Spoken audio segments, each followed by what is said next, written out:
दीपक कुमार जी दिल्ली से। श्री हरिवंश गुरुदेव। पूज्य गुरुदेव, भक्तमाल ग्रंथ में अनेकों ऐसे प्रसंग हैं जिसमें भक्त संत समागम एवं संतों की सेवा में बहुत ज्यादा भाव रखते थे एवं अपना सब कुछ उनकी सेवा में अर्पण कर देते थे, जैसे पीपा जी एवं उनकी धर्मपत्नी सीता जी, महाराष्ट्र के राजा महिपति वराज जी की बेटी का प्रसंग आदि। क्या आज के युग में भी ऐसी निष्ठा रखने वाले भक्त हैं महाराज जी? बहुत कम है। जैसा देखा गया, एक दिन पीपा जी और सीता सहचरी जी चीदर चिदरानी जी के दर्शन करने के लिए गए। गृहस्थ भक्त थे। चीदर चिदरानी जी तो द्वारिका में भगवत साक्षात्कार के बाद वहां द्वारिका में महिमा सुनी। कुछ चीदर चिदरानी जी नाम के एक भक्त है, तो वहां गए। अब वो ऐसे महान भक्त थे कि सब कुछ उनका संत सेवा में जा चुका था। मतलब यहां तक कि खाने के लिए भोजन भी नहीं था।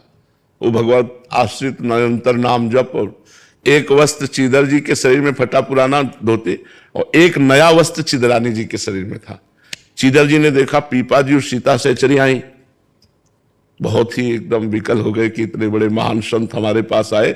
मिले, खूब आनंद से बैठे। चीदर जी घर गए अंदर और चिदरानी जी से कहा, आज संत विमुख जाएंगे, क्योंकि हमारे पास कुछ है नहीं, बाजार में कोई उधार देता नहीं, कुछ नहीं है जिसको हम बेच सके, क्या करें? तो चिदरानी जी ने कहा, आप शोक मत करो, ये हमारा नया वस्त्र है, कुछ बिकी जाएगा टका 2 टका का, तो इससे चावल और दाल खरीद लाना, जो भी मिले भोग तो लगा देंगे। वो प्रसन्न हो गए। एक ही वस्त्र था तो बाजार में बेच दिया। जो भी उससे दाल चावल जो भी मिला उन्होंने बनाया, और बना के कोई सेर 2 सेर 2.5 सेर थोड़ी मिलेगा उस कपड़े, एक कपड़े का। तो वो लेकर के पीपा जी सीता सहचरी को बाहर चीदर चिदरानी जी ने कि आप पाओ, तो उनका भक्तानी को भी बुलाओ। सीता सहचरी जी ने कहा, तो उनका नहीं, रहने दीजिए भक्तानी को आप।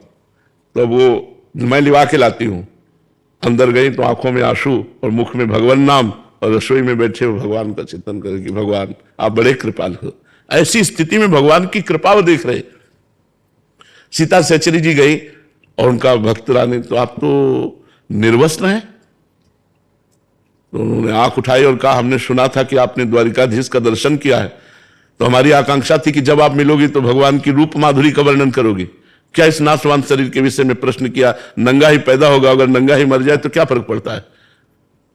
समझ गई घर की स्थिति देख करके कि ये वस्त्र बेच करके पीपा जी के पास गई और बोले कि हमें लग रहा था कि हम महान भक्त हैं, राजपाट छोड़ करके टाट पट्टी लगाकर भगवान का भजन करते हैं, लेकिन आज हमारा वो भी अभिमान दूर हो गया, क्योंकि हमसे महान भक्त निकले जिन्होंने हमारे स्वागत के लिए अपने तन का वस्त्र बेच दिया।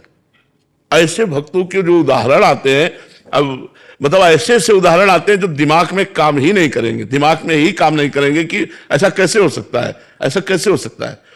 एक अब सीता सहचरी जी महान भक्ता, एक वो जब जाती थी तो एक सामान लेने, तो एक दुकानदार गलत दृष्टि से, रानी थी, पहले रानी थी तो कोई साधारण थोड़ी, अनुपम रूप, और फिर अब भजन में लगी थी तो और रूप प्रकाशित, तो गलत दृष्टि करता।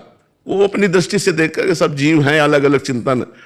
एक दिन पीपा जी कहीं गए हुए थे और संत मंडली आ गई और कुछ था नहीं पवाने के लिए।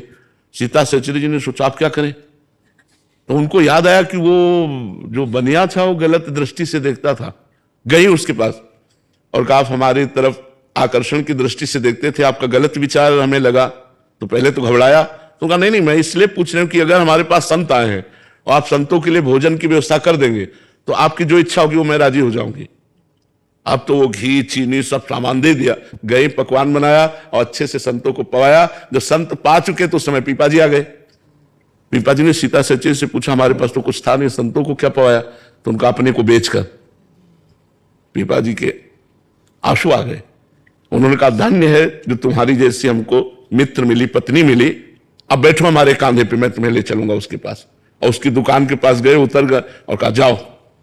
जे ही हो गई तो चरणों में लौट गया और कान पकड़ा और कहा, गलती पड़ी, कभी हम ऐसी गलती दृष्टि से आपकी तरफ ने, आप जैसे मतलब उसको ज्ञान हो गया, क्योंकि उसका अन्न संतों के पेट में गया तो उसकी बुद्धि पवित्र हो गई। वो चरणों में गिरा और कहा, माता आप कभी ऐसी भाव।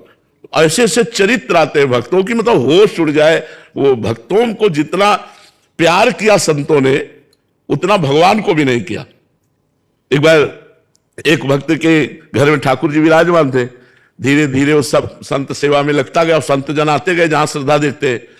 तो कल के लिए कुछ नहीं था, तो भक्त ने ठाकुर जी से कहा, अष्ट धातु के थे, कहा कल अगर संत आ गए, व्यवस्था नहीं हुई तो हम आपको बाजार में बेचे आएंगे, ध्यान रखना। संत भूखे नहीं जाएंगे, या तो आप व्यवस्था करो, लेकिन कल हम आपको बाजार में बेचे आएंगे, ठाकुर जी से कहा। मतलब ठाकुर जी से भी बढ़कर संतों को प्यार, मोते अधिक संत कर लेखा। कलयुग है, मुझे लगता है होंगे, भगवान की सृष्टि है, पर ऐसे मतलब ऐसे बिरला ही कोई होगा, नहीं तो बहुत कठिन है, बहुत कठिन है। जो भक्तमाल में, जो रसिक अनन्यमाल में भक्तों के चरित्र में आता है, ऐसा कोई बिरला ही होगा जो संतों से ऐसा प्यार करे। नहीं तो, और जो संतों से प्यार कर ले गया वो भगवान को अधीन कर लेगा, वो भगवान को अधीन, क्योंकि भगवान के ही भाव से तो संतों से प्यार किया जाता है।